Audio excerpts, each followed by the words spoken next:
दृष्टि आईएएस के today's GK programme में आपका स्वागत है। तो शुरुआत करते हैं पिछले सेशन के रिकैप से। तो पहला प्रश्न था, निम्नलिखित कथनों पर विचार कीजिए। 1. अनुच्छेद 170 राज्य विधानसभाओं के गठन से संबंधित है। 2. संविधान में राज्य विधानमंडल की संयुक्त बैठक का कोई प्रावधान नहीं है।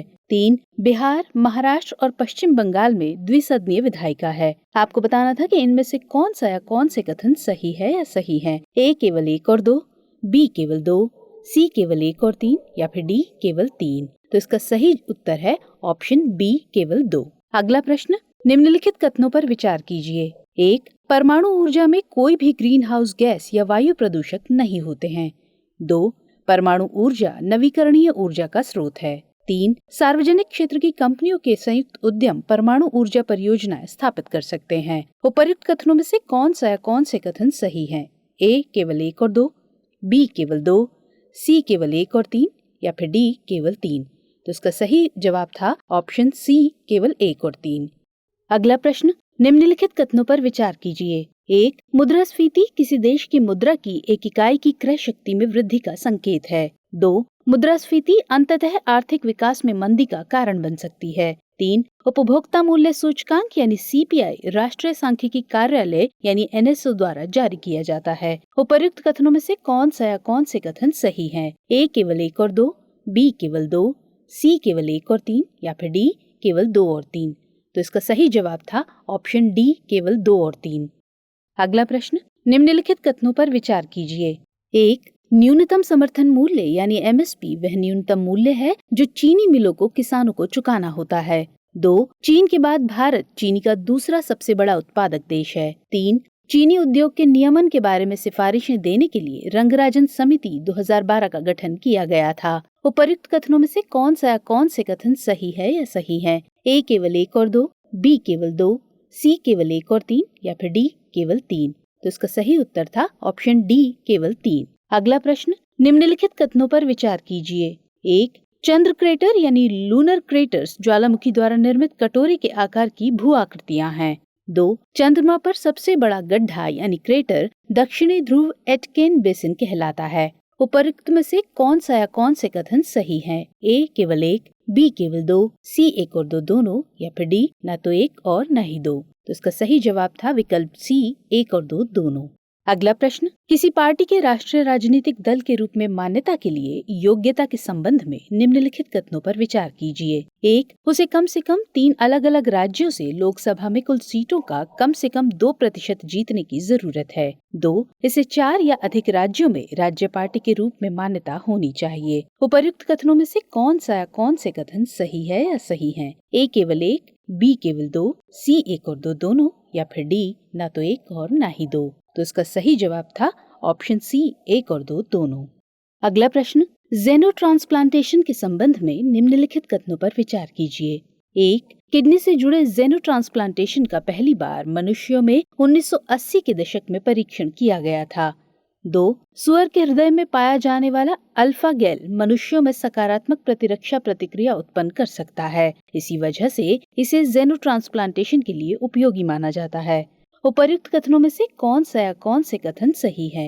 ए केवल 1, बी केवल 2, सी 1 और 2 दोनों या फिर डी न तो 1 और न ही 2। तो इसका सही जवाब है ऑप्शन डी न तो 1 और न ही 2। अगला प्रश्न, महिला न्यायाधीशों के अंतर्राष्ट्रीय दिवस के संबंध में निम्नलिखित कथनों पर विचार कीजिए। 1. यह दिवस 10 मार्च को मनाया जाता है। 2. यह दिवस न्यायिक प्रणाली में महिलाओं की उन्नति के लिए प्रभावी रणनीतियां बनाने और लागू करने की प्रतिबद्धता की पुष्टि करता है। 3. महासभा का प्रस्ताव कतर ने तैयार किया था। उपर्युक्त कथनों में से कौन सा या कौन से कथन सही है। ए 1 और 2, बी 2 और 3, सी 1 और 3 या फिर डी उपर्युक्त सभी। तो सही जवाब है विकल्प डी उपर्युक्त सभी। अगला प्रश्न, मेरापी पर्वत ज्वालामुखी के संबंध में निम्नलिखित कथनों पर विचार कीजिए। 1. यह एक सक्रिय शील्ड ज्वालामुखी है। 2. यह इंडोनेशिया में स्थित है। उपर्युक्त कथनों में से कौन सा या कौन से कथन सही है। ए केवल 1, बी केवल 2, सी 1 और 2 दोनों या फिर डी न तो 1 और न ही 2। तो सही जवाब था ऑप्शन बी केवल 2। रिकैप सेशन का 10वां और अंतिम प्रश्न, हाल ही में समाचारों में देखा गया एंड्योरेंस निम्नलिखित में से किससे संबंधित है। ए एक जहाज, बी एक क्षुद्रग्रह, सी एक उपग्रह और या फिर डी एक हवाई जहाज। तो इसका सही जवाब था विकल्प ए, एक जहाज। चलिए अब शुरुआत करते हैं आज के सेशन की। तो सबसे पहले बारी है अभ्यास प्रश्न की। हमने आपसे पूछा था निम्नलिखित राज्यों पर विचार कीजिए। 1 छत्तीसगढ़, 2 झारखंड, 3 ओडिशा, 4 मध्य प्रदेश। कुल कोयला भंडार के संबंध में इन राज्यों का सही क्रम क्या है? ए 2 3 1 4, बी 1 3 2 4, सी 3 2 1 4 या फिर डी 2 1 4 3।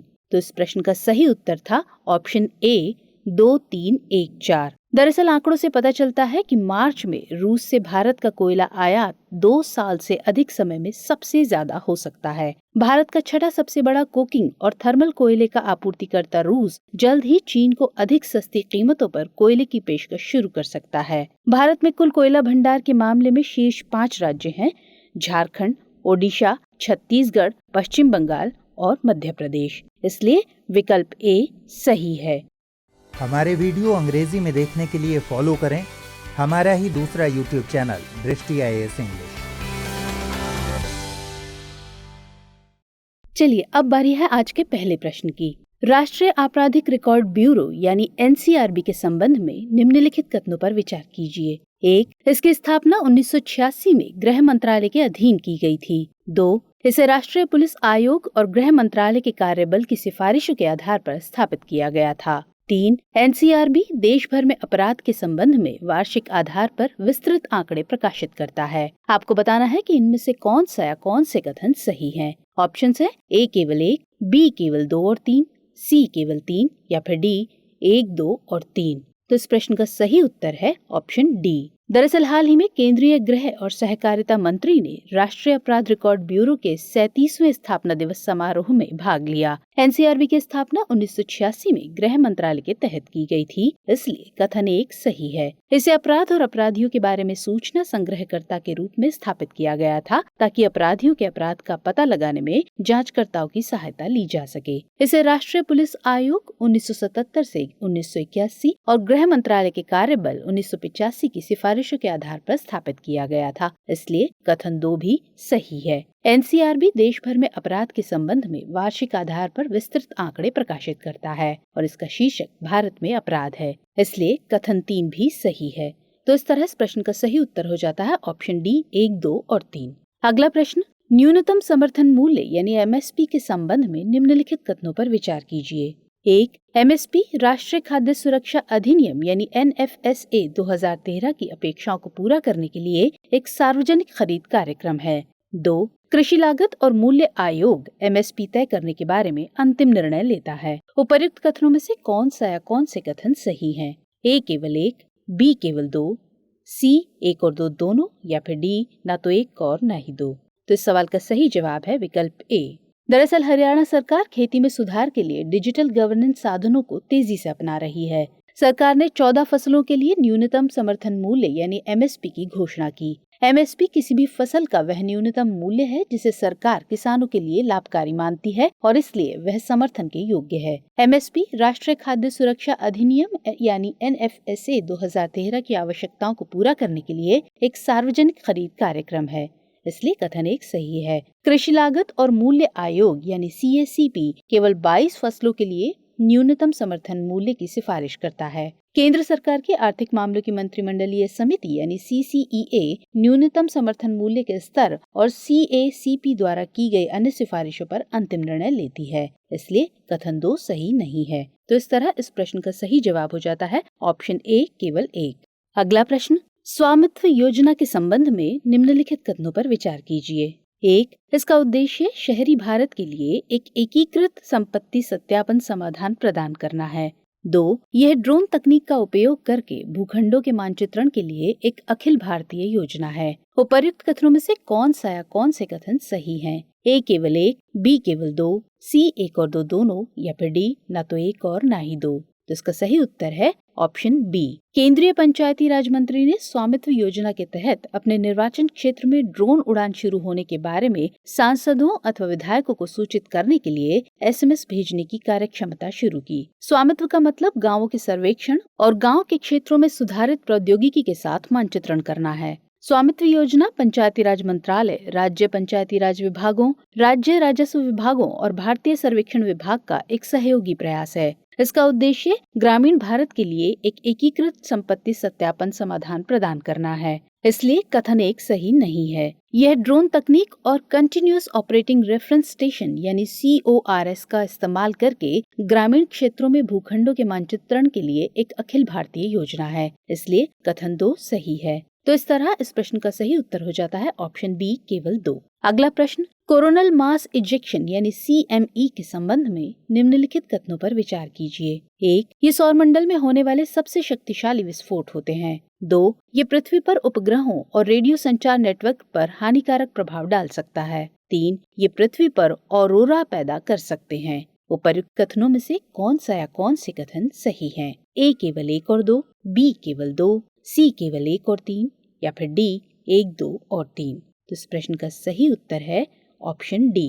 दरअसल भारतीय शोधकर्ताओं ने सौर कोरोना की स्थिर पृष्ठभूमि यानी कांस्टेंट बैकग्राउंड को अलग करने और गतिशील कोरोना को प्रकट करने की एक सरल तकनीक विकसित की है। ये कोरोनल मास इजेक्शन का बेहतर तरीके से पता लगाने में मदद कर सकता है। सूर्य एक अत्यंत सक्रिय वस्तु है जो कई घटनाओं में भारी मात्रा में गैस और प्लाज्मा का उत्सर्जन करता है। ऐसे विस्फोटों का एक वर्ग कोरोनल मास इजेक्शन यानी CME है। CME सौरमंडल में होने वाले सबसे शक्तिशाली विस्फोट होते हैं, इसलिए कथन 1 सही है। जब वास्तव में एक मजबूत CME पृथ्वी के पास से गुजरता है तो यह उपग्रहों में इलेक्ट्रॉनिकी को नुकसान पहुंचा सकता है और पृथ्वी पर रेडियो संचार नेटवर्क को बाधित कर सकता है, इसलिए कथन 2 सही है। ये पृथ्वी के ऊपर आकाश में तीव्र प्रकाश ट्रिगर कर सकते हैं जिसे ऑरोरा कहा जाता है, इसलिए कथन 3 सही है। तो इस तरह इस प्रश्न का सही जवाब हो जाता है ऑप्शन डी 1, 2 और 3। अगला प्रश्न, चंद्र ग्रहण के संबंध में निम्नलिखित कथनों पर विचार कीजिए। 1, उपछाया यानी पेनुम्ब्रा पृथ्वी की छाया का वह भाग है जहां सूर्य से आने वाले प्रकाश को पृथ्वी पूरी तरह से रोक देती है। प्रच्छाया या उम्ब्रा वह हिस्सा है जहां सूर्य से आने वाला पूरा प्रकाश अवरुद्ध नहीं होता है। उपर्युक्त कथनों में से कौन सा या कौन से कथन सही हैं? A केवल 1, B केवल 2, C 1 और 2 दोनों या फिर D ना तो 1 और ना ही 2। तो इस प्रश्न का सही उत्तर है ऑप्शन डी। चंद्र ग्रहण तब होता है जब चंद्रमा पृथ्वी की छाया में आ जाता है। पृथ्वी को सीधे सूर्य और चंद्रमा के बीच में होना चाहिए और चंद्र ग्रहण केवल पूर्णिमा के दौरान ही हो सकता है। सबसे पहले चंद्रमा उपछाया में चला जाता है यानी पृथ्वी की छाया का वह हिस्सा जहां सूर्य से आने वाला पूरा प्रकाश अवरुद्ध नहीं होता है। चंद्रमा की डिस्क का हिस्सा नियमित पूर्णिमा की तुलना में धुंधला दिखाई देगा, इसलिए कथन 1 सही नहीं है। और फिर चंद्रमा पृथ्वी की उम्र वाले हिस्से में चला जाता है जहां सूर्य प्रकाश को पृथ्वी द्वारा पूरी तरह से अवरुद्ध कर दिया जाता है। इसका मतलब है कि चंद्रमा की डिस्क से परावर्तित होने वाला एकमात्र प्रकाश पृथ्वी के वायुमंडल द्वारा पहले ही अपरिवर्तित हो जाता है या मुड़ जाता है, इसलिए कथन 2 सही नहीं है। तो इस तरह इस प्रश्न का सही उत्तर हो जाता है ऑप्शन डी न तो 1 और न ही 2। अगला प्रश्न, अपराध और आपराधिक ट्रैकिंग नेटवर्क सिस्टम यानी CCTNS के संबंध में निम्नलिखित कथनों पर विचार कीजिए। 1, इसकी स्थापना 2014 में हुई थी। 2, यह इलेक्ट्रॉनिकी और सूचना प्रौद्योगिकी मंत्रालय के तत्वावधान में काम करता है। आपको बताना है कि इनमें से कौन सा या कौन से कथन सही हैं। A केवल 1, B केवल 2, C 1 और 2 दोनों या फिर D ना तो 1 और ना ही 2। तो इस सवाल का सही जवाब है विकल्प डी। दरअसल केंद्रीय गृह मंत्री ने कहा है कि CBI, NIA और NCB के डेटा को अपराध और आपराधिक ट्रैकिंग नेटवर्क सिस्टम यानी CCTNS के साथ जोड़ा जाना चाहिए। CCTNS गृह मंत्रालय की एक परियोजना है, इसलिए कथन 1 सही नहीं है। यह ई-गवर्नेंस के माध्यम से प्रभावी पुलिस व्यवस्था के लिए एक व्यापक और एकीकृत प्रणाली बनाता है। इस प्रणाली में देश भर में 14,000 से अधिक पुलिस स्टेशनों को जोड़कर एक राष्ट्रव्यापी ऑनलाइन ट्रैकिंग प्रणाली शामिल है। यह परियोजना राष्ट्रीय अपराध रिकॉर्ड ब्यूरो द्वारा कार्यान्वित की जाती है। CCTNS की अवधारणा पहली बार 2008 में तत्कालीन गृह मंत्री द्वारा 2008 के मुंबई हमलों के बाद लाई गई थी। इसे 2009 में आर्थिक मामलों की मंत्रिमंडलीय समिति द्वारा अनुमोदित किया गया था। इस परियोजना का एक प्रायोगिक चरण 4 जनवरी 2013 को तत्कालीन गृह मंत्री सुशील कुमार शिंदे द्वारा शुरू किया गया था, इसलिए कथन 2 सही नहीं है। तो इस तरह इस प्रश्न का सही उत्तर हो जाता है विकल्प डी, न तो 1 और न ही 2। अगला प्रश्न, निम्नलिखित में से कौन सा राज्य का नीति निदेशक सिद्धांत राज्य को ग्राम पंचायतों को संगठित करने और उन्हें स्वशासन के लिए अधिकार और शक्ति प्रदान करने के लिए कदम उठाने का निर्देश देता है? ए, अनुच्छेद 40, बी, अनुच्छेद 41, सी, अनुच्छेद 42 या फिर डी, अनुच्छेद 43। तो इस सवाल का सही जवाब है विकल्प ए। प्रधानमंत्री ने महात्मा गांधी के ग्रामीण विकास और आत्मनिर्भर गांवों के सपने को साकार करने का आह्वान किया है। अनुच्छेद 40 राज्य ग्राम पंचायतों को संगठित करने के लिए कदम उठाएगा और उन्हें ऐसी शक्तियां और अधिकार प्रदान करेगा जो उन्हें स्वशासन की इकाइयों के रूप में कार्य करने में सक्षम बनाने के लिए आवश्यक हों। इसलिए विकल्प ए सही है। अनुच्छेद 41 की बात करें तो इसके तहत राज्य अपनी आर्थिक क्षमता और विकास की सीमा के भीतर शिक्षा और बेरोजगारी, वृद्धावस्था, बीमारी और अन्य अपंगता के मामलों में सार्वजनिक सहायता करेगा और अन्य वंचित स्थितियों के मामले में मदद करेगा।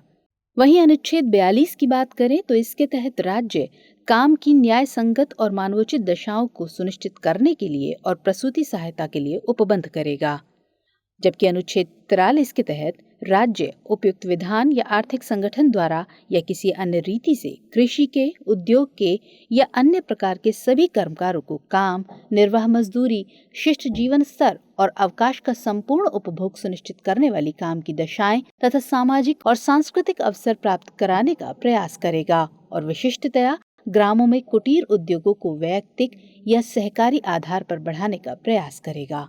तो इस सवाल का सही जवाब है विकल्प ए। अगला प्रश्न, उत्तर अटलांटिक परिषद के संबंध में निम्नलिखित कथनों पर विचार कीजिए।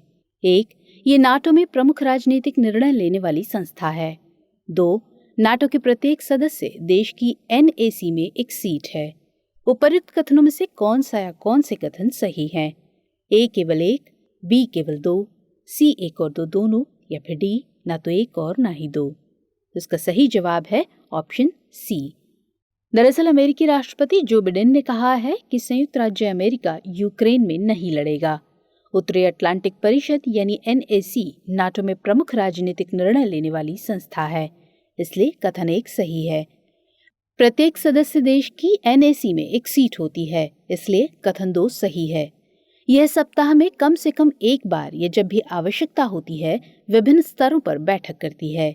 इसकी अध्यक्षता महासचिव करते हैं जो सदस्यों को प्रमुख मुद्दों पर सहमति बनाने में मदद करते हैं। तो इस तरह इस प्रश्न का सही उत्तर है ऑप्शन सी 1 और 2 दोनों। अगला प्रश्न, अंतर्राष्ट्रीय मुद्रा कोष के संबंध में निम्नलिखित कथनों पर विचार कीजिए। 1, report build forward better report इसके द्वारा प्रकाशित की जाती है। 2, वर्तमान में इसकी 195 देशों की सदस्यता है। आपको बताना है कि इनमें से कौन सा या कौन से कथन सही नहीं हैं। ए केवल 1, बी केवल 2, सी 1 और 2 दोनों या फिर डी ना तो 1 और ना ही 2। तो इस सवाल का सही जवाब है विकल्प बी। दरअसल केंद्रीय वित्त मंत्री ने अंतर्राष्ट्रीय मुद्रा कोष की प्रबंध निदेशक क्रिस्टालिना जॉर्जीवा के साथ वर्चुअल मोड में बातचीत की। अंतर्राष्ट्रीय मुद्रा कोष की स्थापना 1944 में 1929-30 की महामंदी के बाद की गई थी। इसमें 44 संस्थापक सदस्य देशों ने अंतर्राष्ट्रीय आर्थिक सहयोग के लिए एक रूपरेखा बनाने की मांग की। आज इसकी सदस्यता में 190 देश शामिल हैं, जिसमें 150 देशों के कर्मचारी शामिल हैं, इसलिए कथन 2 सही नहीं है। इसके संगठनात्मक ढांचे के शीर्ष पर बोर्ड ऑफ गवर्नर्स है। अंतर्राष्ट्रीय मुद्रा कोष के दिन प्रतिदिन के कार्य की देखरेख इसके 24 सदस्य कार्यकारी बोर्ड द्वारा की जाती है। बिल्ड फॉरवर्ड बेटर अंतर्राष्ट्रीय मुद्रा कोष की एक वार्षिक रिपोर्ट है, इसलिए कथन 1 सही है। तो इस तरह इस सवाल का सही जवाब है ऑप्शन बी केवल 2। अब बारी है आज के 10वें और अंतिम प्रश्न की। निम्नलिखित देशों पर विचार कीजिए। 1, इक्वाडोर, 2, पेरू, 3, चिली, 4, ब्राजील। इन देशों में से किसकी सीमा कोलंबिया के साथ लगती है? तो विकल्प है ए केवल 1, 2 और 3, बी केवल 2, 3 और 4, सी केवल 1, 2 और 4 या फिर डी उपर्युक्त सभी। तो इस सवाल का सही जवाब है ऑप्शन सी। दरअसल अमेरिकी राष्ट्रपति जो बिडेन ने यह घोषणा की है कि वह कोलंबिया को एक प्रमुख गैर नाटो सहयोगी के रूप में नामित करना चाहते हैं। कोलंबिया दक्षिण अमेरिका में फैला एक अंतर महाद्वीपीय देश और उत्तरी अमेरिका में एक द्वीपीय क्षेत्र है। इसकी सीमा उत्तर में कैरिबियाई सागर, पूर्व में वेनेजुएला, दक्षिण पूर्व में ब्राजील, दक्षिण में इक्वाडोर और पेरू, पश्चिम में प्रशांत महासागर और उत्तर पश्चिम में पनामा से लगती है। इसलिए विकल्प सी सही है, यानी केवल 1, 2 और 4। अब बारी है आज के अभ्यास प्रश्न की। तो प्रश्न है, पशुजन्य रोगजनक से तात्पर्य जानवरों और मनुष्यों के बीच स्वाभाविक रूप से संचरित रोगजनकों से है। 2, कुष्ठ रोग और हैजा रोगजनक बैक्टीरिया से फैलते हैं। आपको बताना है कि इनमें से कौन सा या कौन से कथन सही हैं। तो विकल्प है ए केवल 1, बी केवल 2, सी 1 और 2 दोनों, या फिर डी ना तो 1 और ना ही 2। तो इस सवाल का जवाब कमेंट सेक्शन में देना मत भूलिएगा। मुलाकात होगी अगले सेशन में। तब तक के लिए स्वस्थ रहिए, सुरक्षित रहिए। जय हिंद।